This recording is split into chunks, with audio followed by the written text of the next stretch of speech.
सिंधुदुर्ग जिल्ह्यासह इतर जिल्ह्यातील ताज्या घडामोडी पाहण्यासाठी सिंधुदुर्ग 24 तासला सबस्क्राइब करा आणि बेल आयकॉनवर क्लिक करा। सिंधुदुर्ग 24 तास सदैव तुमच्या सोबत। पुढील बातमी पाहणार आहोत विस्ताराने। आधार किट वाटप आणि आपले सरकार सेवा केंद्र वाटप सांस्कृतिक कार्य आणि माहिती तंत्रज्ञान मंत्री आशिष शेलार यांच्या विभागाच्या माध्यमातून कुडाळ येथे कार्यक्रम आयोजित करण्यात आला होता। यावेळी मंत्री आशिष शेलार आणि आमदार निलेश राणे यांची उपस्थिती होती। यावेळी जिल्ह्यातील 6 जणांना आधार केंद्र किट वाटप करण्यात आले। सन्माननीय आशिष शेलार साहेब यांच्या विभागाच्या माध्यमातून हा कार्यक्रम आज आयोजित केला होता।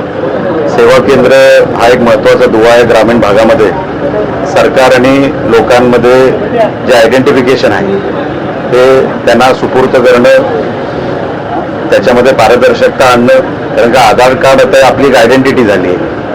अनेक सेवा या सेवा केंद्राच्या माध्यमातून ग्रामीण भागामध्ये लहान शहरांमध्ये दिल्या जातात। तर तेच मार्गदर्शन आज शेलार साहेबांनी ठेवलं होतं। आम्ही सगळे त्यांच्याबरोबर होतो आणि एक उत्कृष्ट आणि उत्तम कार्यक्रम आता इथे पार पडला। सुनेत्रा पवारांच्या जीवाला रुपाली चाकणकरांकडून धोका आहे। बीडमधील इसमाने अशोक खरात प्रकरणातील SIT कडे चौकशी केली आहे। त्यामध्ये राजकीय याच्यामध्ये मोठी खळबळ माजली, काय सांगा? मला या विषयाची माहिती आपल्याकडूनच येत आहे। मी काय ती बातमी बघितली नाही, पण असं काय असेल तर पोलीस तपास घेतील। जर ह्या धमकीचा किंवा काय जे काय पत्र आलं असेल किंवा मेसेज आला असेल त्याची ग्रॅव्हिटी तपासून पोलीस त्याच्यावरती योग्य तो निर्णय घेतील, कारवाई करतील। मुंबई गोवा मार्गावरील वेत्राबांबडेतील लेनचं काम अर्धवट होतं, ते पूर्ण काम सुरू झालेलं आहे। राणे साहेबांनी या संदर्भात निर्णय घेतला। ह्या संदर्भातली मीटिंग मागच्या 6 महिन्यापासून सुरू आहे। आपल्याला सांगू इच्छितो, सन्मान्य पालकमंत्री असतील, सन्मान्य खासदार साहेब असतील आणि मी स्वतः त्याच्यामध्ये जे टेक्निकल हर्डल होतं, टेक्निकल प्रॉब्लेम होता तो आता दूर झालेला आहे।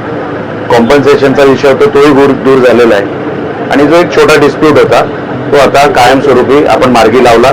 आता तो रस्ता होईल, दर्जेदार होईल। जसा उर्वरित महामार्ग झालेला आहे तसा दर्जेदार आता हाही जे टर्नचा जो भाग राहिला होता तोही होईल। सिंधुदुर्ग जिल्ह्यासह इतर जिल्ह्यातील ताज्या घडामोडी पाहण्यासाठी सिंधुदुर्ग 24 तासला सबस्क्राइब करा आणि बेल आयकॉनवर क्लिक करा। सिंधुदुर्ग 24 तास सदैव तुमच्या सोबत।